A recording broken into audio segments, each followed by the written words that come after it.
Assalamualaikum warahmatullahi wabarakatuh. Waalaikumsalam warahmatullahi wabarakatuh. Alhamdulillahirrahmanirrahim. Wa bihi nasta'in ala umuri dunya wa ala alihi washabihi ajmain. Anak-anakku, selamat datang. Selamat berjumpa dalam PTM ini. Mudah-mudahan anak-anakku semuanya sehat. Mudah-mudahan semuanya dalam keadaan bahagia. Anak-anakku yang saya cintai dan saya banggakan, sebelum kita mulai, silahkan sama siapa untuk kita berdoa dulu demi lancarnya kegiatan ini. Ya, silakan.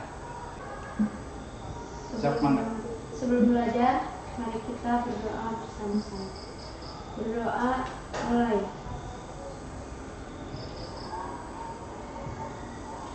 Berdoa selesai.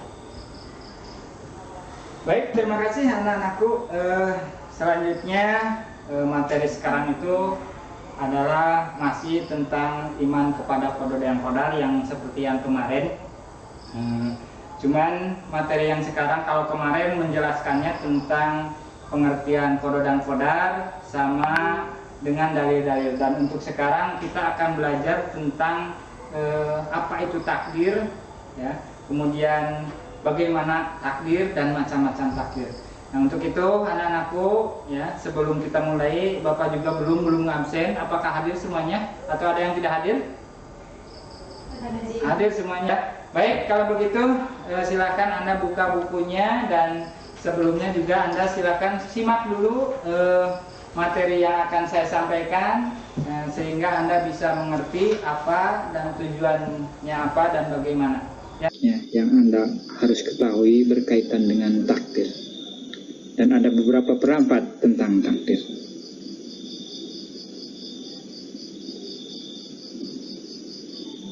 Takdir, ya, dan ada beberapa pemikiran. Yang pertama adalah dari paham Jabariyah. Paham Jabariyah ini paham yang sangat ekstrim, yang mengatakan bahwa segala perbuatan manusia bukan merupakan perbuatan yang timbul dari kemauan sendiri, tapi perbuatan yang dilaksanakan atas dirinya atau dipaksakan oleh dirinya dari Allah Subhanahu wa Ta'ala. Kemudian paham yang kedua adalah paham Qadariyah. Jadi ini berpendapat bahwa segala tingkah laku manusia dilakukan atas kehendak sendiri. Manusia mempunyai kewenangan untuk melakukan perbuatan baik maupun perbuatan buruk. Jadi segala sesuatunya manusia punya peran menurut pendapat ini. Kemudian ada paham yang ketiga, yaitu paham Asy'ariyah. Di sini mereka berpaham bahwa manusia ditempatkan pada posisi yang lemah. Ia diibaratkan sebagai seorang anak kecil yang tidak memiliki pilihan dalam hidup. Dan aliran ini lebih dekat dengan paham Jabariyah, bahwa segala sesuatunya adalah takdir Allah Subhanahu wa Ta'ala yang tidak bisa dirubah. Ya, inilah silakan Anda coba evaluasi kewajiban Anda, ya, ketika Anda seorang yang beriman kepada qada dan qadar. Kemudian coba analisis macam-macam takdir, ya. Kemudian juga coba berikan contoh untuk bisa memisahkan mana takdir yang termasuk takdir mubram, mana yang termasuk takdir mu'alaq. Ya, silakan. Ya, baik, sudah, ya. Kalau sudah, silakan siapa yang mau menyampaikan atau ada yang bertanya dulu? Bertanya, silakan. Apa yang ditanyakan?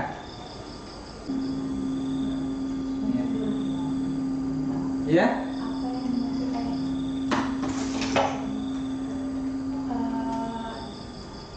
Pengen dijelasin lagi tentang takdir mubram.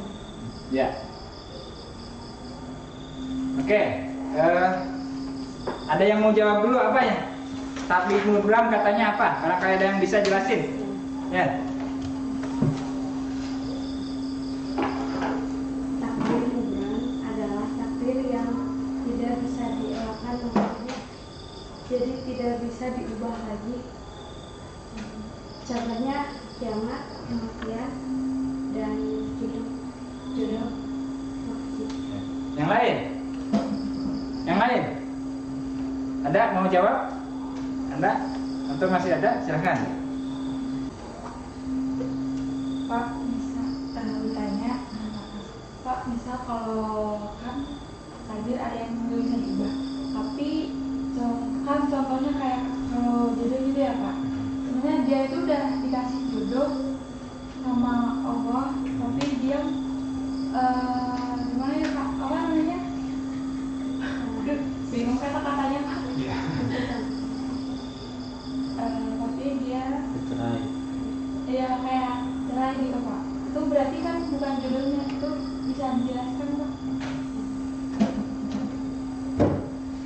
Berijab kabul. Nah, ketika saya terima nikahnya, nah maka salih sejak itulah dia jodoh. Nah, kemudian dia harus berjodoh dan harus nikah dan jadi. Nah, ternyata 1 minggu bercerai.